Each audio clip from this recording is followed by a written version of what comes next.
18 मई को आपकी 10वीं कक्षा की हिंदी परीक्षा है, तो मैं आपके लिए लेकर आई हूँ कृतिका से माता का अंचल, जिसके लेखक हैं शिवपूजन सहाय।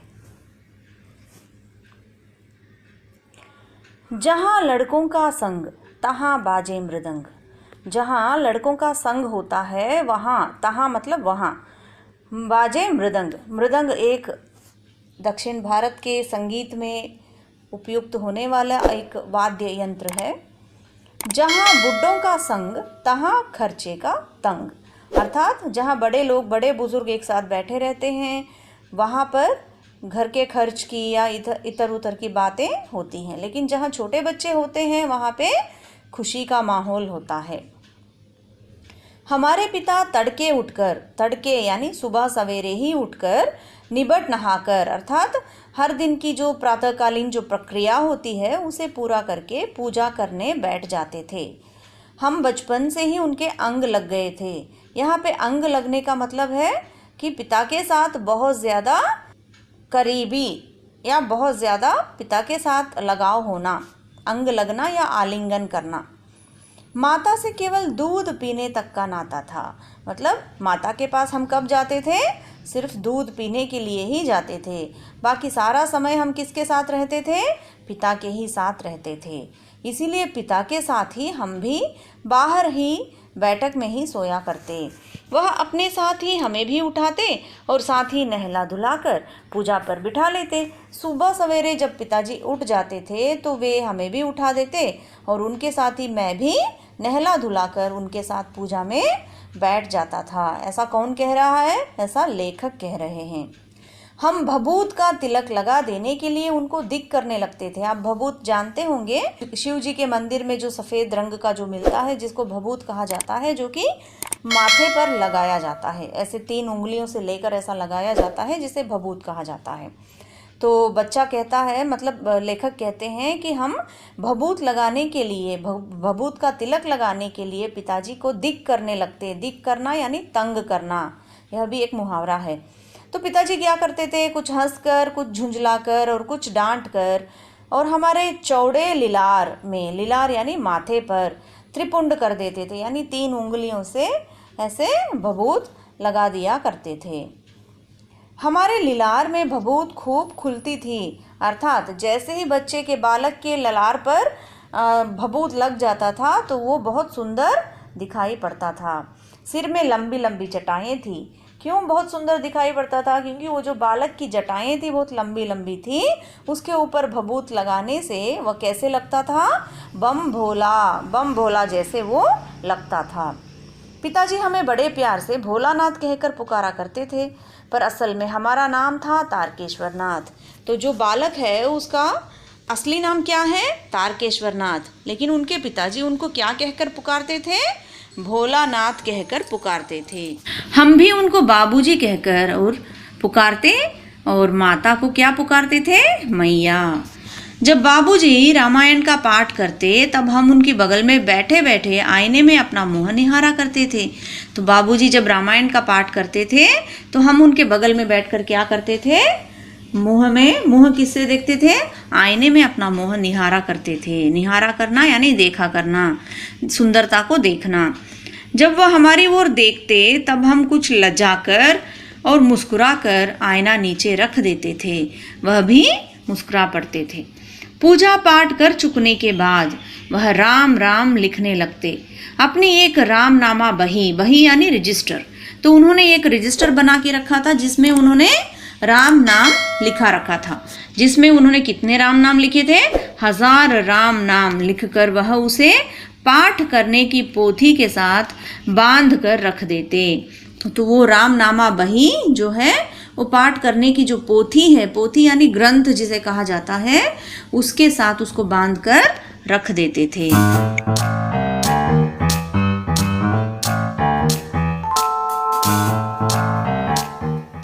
फिर 500 बार कागज के छोटे छोटे टुकड़ों पर राम नाम लिखकर आटे की गोलियों में लपेटते और उन गोलियों को लेकर गंगा जी की ओर चल पड़ते थे। तो क्या करते थे वो? 500 बार कागज़ के छोटे छोटे टुकड़ों पर राम नाम लिखकर उसे आटे की गोलियां बनाकर गंगा जी की तरफ चल पड़ते थे। उस समय भी हम उनके कंधे पर विराजमान रहते थे। जब वह गंगा में एक एक आटे की गोलियां फेंककर मछलियों को खिलाने लगते, तब भी हम उनके कंधे पर ही बैठे बैठे हंसा करते थे। जब वह मछलियों को चारा देकर घर की ओर लौटने लगते, तब बीच रास्ते में झुके हुए पेड़ों की डालों पर हमें बिठाकर झूला करते थे।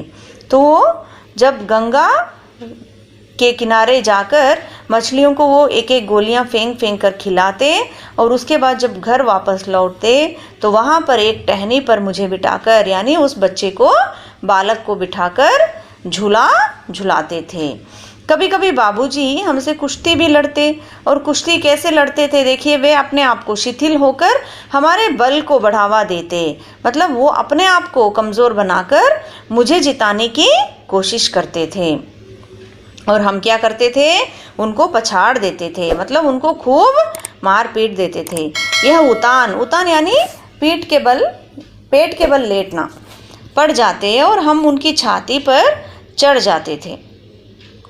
जब हम उनकी लंबी लंबी मूछें उखाड़ने लगते, तब वह हंसते हंसते हमारे हाथों को मूंछों से छुड़ाकर उन्हें चूम लेते थे। फिर जब हमसे खट्टा और मीठा चुम्मा मांगते, तब हम बारी बारी कर अपना बायां और दाहिना गाल उनके मुंह की ओर फेर देते थे। बाएं का खट्टा चुम्मा लेकर जब वह दाहिने का मीठा चुम्मा लेने लगते, तब अपनी दाढ़ी या मूछ हमारे कोमल गालों पर गड़ा देते थे। हम झुंझला कर फिर उनकी मूछें नोचने लग जाते थे। इस पर वह बनावटी रोने लगते और हम अलग खड़े खड़े खिलखिलाकर हंसने लग जाते थे। उनके साथ हंसते हंसते जब हम घर आते, और तब उनके साथ ही हम भी चौके पर खाना खाने बैठते। चौका यानी रसोई घर। तो वहीं पे बैठ के हम क्या करते, खाना खाते थे। वह हमें अपने ही हाथ से फूल के एक कटोरे में गोरस और भात सान कर खिलाते थे। मतलब एक कटोरे में गोरस यानी दूध, और भात यानी चावल और दूध मिलाकर, सान कर यानी मिलाकर हमें खिलाते थे। जब हम खाकर अफर यानी खाना, भरपेट खाना खाने के बाद जब थक जाते हैं बच्चे, उसको अफर कहा जाता है, तब मैया थोड़ा और खिलाने के लिए हट करती थी। मतलब वह बाबूजी से कहने लगती, आप तो 4-4 दाने के कौर बच्चे के मुंह में देते जाते हैं। इससे बच्चे को क्या लगता है कि वह समझता है कि बहुत देर से वह खाना खा रहा है, कि हम बहुत खा गए। आप खिलाने का ढंग नहीं जानते। बच्चे को भर मुंह कौर खिलाना चाहिए। तो बच्चे को क्या करना चाहिए, पूरा कौर लेकर भरे मुंह खिलाना चाहिए। जब खाएगा बड़े बड़े कौर, तब पाएगा दुनिया में ठौर। देखिए मैं खिलाती हूँ, मर्दू ये क्या जाने कि बच्चों को कैसे खिलाना चाहिए। और महतारी के हाथ से खाने पर बच्चों का पेट भी भरता है। महतारी यानी माता। तो बच्चे माँ के हाथों से जब खाना खाते हैं तो उनका पेट भरा भी रहता है। यह कह वह थाली में दही भात सांती और अलग अलग तोता, मैना, कबूतर, हंस, मोर आदि के बनावटी नाम से कौर बनाकर यह कहते हुए खिलाती जाती कि जल्दी खा लो नहीं तो उड़ जाएंगे। पर हम उन्हें इतनी जल्दी उड़ा जाते थे कि उड़ने का मौका ही नहीं मिलता था। जब हम सब बनावटी चिड़ियों को चोट कर जाते थे, तब बाबूजी कहने लगते, अच्छा अब तुम राजा हो जाओ, जाओ खेलो। बस हम उठकर उछलने कूदने लगते थे। फिर रस्सी में बंधा हुआ काठ का घोड़ा लेकर नंग धड़ंग बाहर गली में निकल जाते थे। जब कभी मैया हमें अचानक पकड़ पाती, तब हमारे लाख छटपटाने पर भी एक चुल्लू कड़वा तेल हमारे सिर पर डाल ही देती थी। हम रोने लगते और बाबूजी उस पर बिगड़ खड़े होते, पर वह हमारे सिर में तेल बोत कर यानी पूरा तेल मलकर हमें उबट कर ही छोड़ती थी। फिर हमारे नाभि और लिलार में काजल की बिंदी लगाकर चोटी गूंथती और उसमें फूलदार लट्टू बांधकर रंगीन कुर्ता टोपी पहना देती थी। हम खासे कन्हैया बनकर बाबूजी की गोद में सिसकते सिसकते बाहर आते थे। तो ऐसे समय पे मैं क्या लगता था देखने में? पहले तो बम बोला लगता था, अभी मैं क्या लगता हूँ? कन्हैया लगता हूँ। बाहर आते ही हमारी बाट जोहने वाला बालकों का एक झुंड मिल जाता था। हम उन खेल के साथियों को देखते ही सिसकना भूलकर बाबूजी की गोद से उतर पड़ते और अपने हमजोलियों के दल में मिलकर तमाशे करने लग जाते थे। तमाशे भी ऐसे वैसे नहीं, तरह तरह के नाटक। चबूतरे का एक कोना ही नाटक घर बनता था। बाबूजी जिस छोटी चौकी पर बैठकर नहाते थे वही रंगमंच बनती। उसी पर सरकंडे के खंभों पर कागज का चंदोवा तान कर मिठाइयों की दुकान लगाई जाती। उसमें चिलम के खोंचे पर कपड़े के थाला में ढेले के लड्डू, पत्तों की पूरी कचौड़ियाँ, गीली मिट्टी की जलेबियाँ, फूटे घड़े के टुकड़ों के बताशे आदि मिठाइयाँ सजाई जाती। ठोकरों के बटखरे और जस्ते के छोटे छोटे टुकड़ों के पैसे बनते। हम ही लोग खरीदार और हम ही लोग दुकानदार। बाबूजी भी 2-4 गोरखपुरिये पैसे खरीद लिए थे। थोड़ी देर में मिठाई की दुकान बढ़ाकर हम लोग घरौंदा बनाते थे। धूल की मेड़ दीवार बनती और तिनकों का छप्पर, दातुन के खंभे, दिया सलाई की पेटियों के किवाड़, दिया सलाई यानी मैच बॉक्स से हम क्या बनाते थे? किवाड़ यानी खिड़की बनाते थे। घड़े के मोहड़े की चूल्हा पक्की, दिए की कड़ाही और बाबूजी की पूजा वाली आचमनी कलछी बनती थी। पानी के घी, धूल के पिसान और बालू की चीनी से हम लोग ज्योनार तैयार करते थे। हम ही लोग ज्योनार करते और हम ही लोगों की ज्योनार बैठती थी। जब पंगत बैठ जाती तब बाबूजी भी धीरे धीरे से आकर पांत के अंत में जीमने यानी भोजन करना, ज्योनार यानी भोज, दावत, जीमने अर्थात भोजन करना के लिए बैठ जाते थे। उनको बैठते देखते ही हम लोग हंसकर और घरौंदा बिगाड़ कर भाग चलते थे। वह भी हंसते हंसते लोटपोट हो जाते और कहने लगते, फिर कब भोज होगा भोलानाथ। कभी कभी हम लोग बारात का भी जुलूस निकालते थे। कनस्तर का तंबूरा बजता, अमाल को घिसकर शहनाई बजाई जाती, टूटी चूहेदानी की पालकी बनती। हम समधी बनकर बकरे पर चढ़ लेते और चबूतरे के एक कोने से चलकर बारात दूसरे कोने में जाकर दरवाजे लगती थी। वहाँ काठ की पटरियों से घिरे, गोबर से लिपे, आम और केले की टहनियों से सजाए हुए छोटे आंगन में कुल्हे का कलसा रखा रहता था। वहीं पहुंचकर बारात फिर लौट आती थी। लौटने के समय खटोली पर लाल ओहार डालकर उसमें दुल्हन को चढ़ा लिया जाता था। लौट आने पर बाबूजी ज्यों ही ओहार उघार कर दुल्हन का मुख निरखने लगते, त्यों ही हम लोग हंसकर भाग जाते। तो कभी कभी लेखक लिखते हैं कि कभी कभी हम क्या करते थे? बारात भी सजाते थे। तो यहाँ देखिए ओहार का मतलब है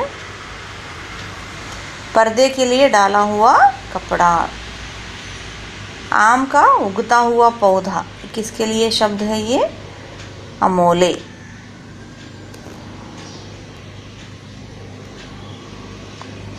थोड़ी देर बाद फिर लड़कों की मंडली जुट जाती थी। इकट्ठा होते ही राय जमती कि खेती की जाए। बस चबूतरे की छोर पर घिरनी गड़ जाती और उसके नीचे की गली कुआं बन जाती थी। मूंज की बटी हुई पतली रस्सी में एक चुक्कड़ बांध गरडी पर चढ़ाकर लटका दिया जाता और 2 लड़के बैल बनकर मोट खींचने लग जाते। चबूतरा खेत बनता, कंकड़ बीज और ठेंगा हल जुआठा। बड़ी मेहनत से खेत जोते, बोए और पटाए जाते। फसल तैयार होते देर न लगती और हम हाथों हाथ फसल काट लेते थे। काटते समय गाते थे, ऊंच ऊंच में बई कियारी, जो उपजी सो भई हमारी। फसल को एक जगह रखकर उसे पैरों से रौंद डालते थे। कसोरे का सूप बनाकर ओसाते और मिट्टी की दिए के तराजू पर तौलकर राशि तैयार कर देते थे। कसोरे का अर्थात मिट्टी का बना हुआ छिछला कटोरा। तो उसमें क्या करते थे, कसोरे का हम क्या बनाते थे, सूप बनाते थे और ओसाते और मिट्टी की दिए के तराजू पर तौलकर राशि तैयार कर देते थे। इसी बीच बाबूजी आकर पूछ बैठते थे, इस साल की खेती कैसी रही भोलानाथ? तो बस फिर क्या, हम लोग ज्यों का त्यों खेत खलिहान छोड़कर हंसते हुए भाग जाते थे। कैसी मौज की खेती थी। ऐसे ऐसे नाटक हम लोग बराबर खेला करते थे। बटोही भी कुछ देर ठिठक कर हम लोगों के तमाशे देख लेते थे।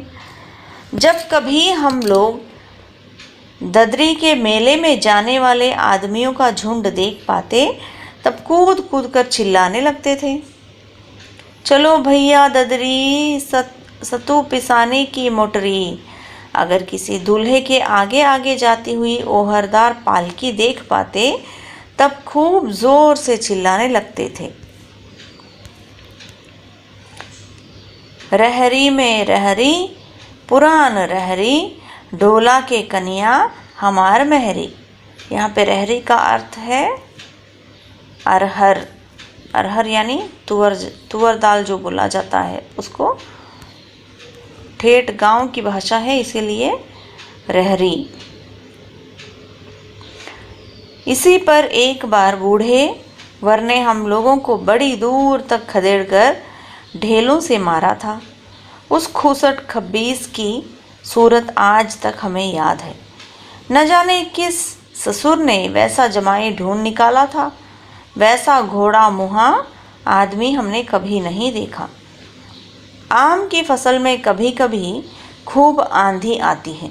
आंधी के कुछ दूर निकल जाने पर हम लोग बाग की ओर दौड़ पड़ते थे। वहाँ चुन चुन कर घुले घुले गोपी आम चबाते थे। एक दिन की बात है, आंधी आई और पट पड़ गई। आकाश काले बादलों से ढक गया। मेघ गरजने लगा, बिजली कौंधी और ठंडी हवा सनसनाने लगी। पेड़ झूमने और ज़मीन चूमने लगे।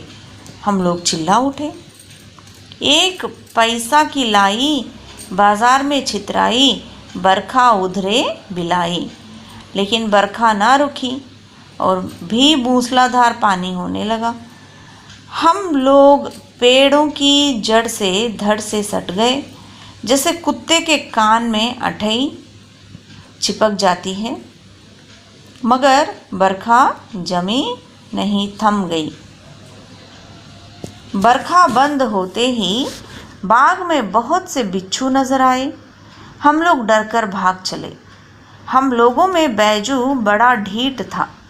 संयोग की बात, बीच में मोहसन तिवारी मिल गए। बेचारे बूढ़े आदमी को सूझता कम था। बैजू उनको चिढ़ाकर बोला, बुढ़वा बेईमान, मांगे करेला का चोखा।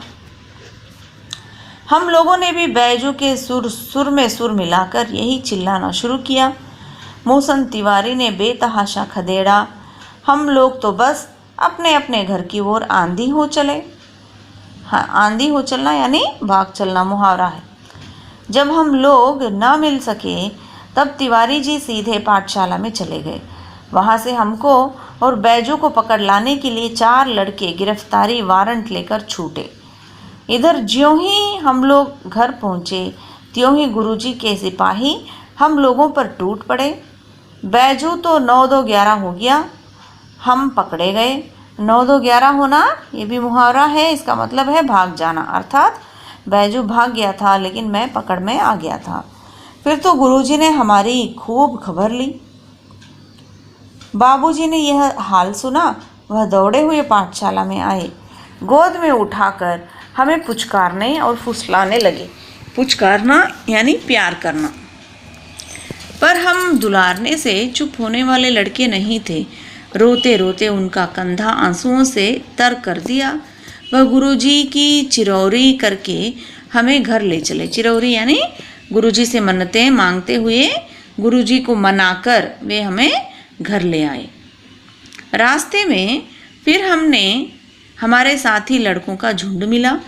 वे जोर से नाचते और गाते थे। माई पकाई गरर गरर पुआ, हम खाई पुआ, ना खेलब जुआ। फिर क्या था, हमारा रोना धोना भूल गया। हम हट करके बाबूजी की गोद से उतर पड़े और लड़कों की मंडली में मिलकर लगे वहीं तानसुर आलापने। तब तक सब लड़के सामने वाले मकई के खेत में दौड़ पड़े। उसमें चिड़ियों का झुंड चर रहा था। वे दौड़ दौड़ कर उन्हें पकड़ने लगे, पर एक भी हाथ न आई। हम खेत से अलग ही खड़े होकर गा रहे थे, राम जी की चिरई, राम जी का खेत, खा लो चिरई भर भर पेट। हमसे कुछ दूर बाबूजी और हमारे गांव के कई आदमी खड़े होकर तमाशा देख रहे थे और यही कहकर हंसते थे कि चिड़िया की जान जाए लड़कों का खिलौना। सचमुच लड़के और बंदर पराई पीर नहीं समझते। एक टीले पर जाकर हम लोग चूहों के बिल से पानी उलीचने लगे। नीचे से ऊपर पानी फेंकना था। हम सब थक गए। तब तक गणेश जी के चूहे की रक्षा के लिए शिव जी का सांप निकल आया। रोते चिल्लाते हम लोग बेतहाशा भाग चले। कोई औंधा गिरा, कोई अंटा चिट, किसी का सिर फूटा, किसी के दांत टूटे। सभी गिरते पड़ते भागो। हमारी सारी देह लहूलुहान हो गई। पैरों के तलवे कांटों से छलनी हो गई। हम एक सुर में दौड़े हुए आए और घर में घुस गए। उस समय बाबूजी बैठक के ओसारे में बैठकर हुक्का गुड़गुड़ा रहे थे। उन्होंने हमें बहुत पुकारा, पर उनकी अनसुनी करके हम दौड़ते हुए मैया के पास ही चले गए। जाकर उसी की गोद में शरण ली। मैया चावल अमनिया कर रही थी। हम उसी के आंचल में छिप गए। हमें डर से कांपते देखकर वह जोर से रो पड़ी और सब काम छोड़ बैठी। अधीर होकर हमारे भय का कारण पूछने लगी। कभी हमें अंग भरकर दबाती और कभी हमारे अंगों को अपने आंचल से पोंछकर हमें चूम लेती। बड़े संकट में पड़ गई। झटपट हल्दी पीसकर हमारे घाव पर थोपी गई। घर में कोहराम मच गया। हम केवल धीमे सुर से सा कहते हुए मैया के आंचल में लुके चले जाते थे। सारा शरीर थरथर कांप रहा था। रोंगटे खड़े हो गए थे। हम आंखें खोलना चाहते थे, पर वे खुलती ना थीं। हमारे कांपते हुए ओंठों को मैया बार बार निहार कर रोती और बड़े लाड से हमें गले लगा लेती थी। इसी समय बाबूजी दौड़े आए। आकर झट हमें मैया की गोद से अपनी गोद में लेने लगे, पर हमने मैया के आंचल की प्रेम और शांति के चंदोवे की छाया न छोड़ी।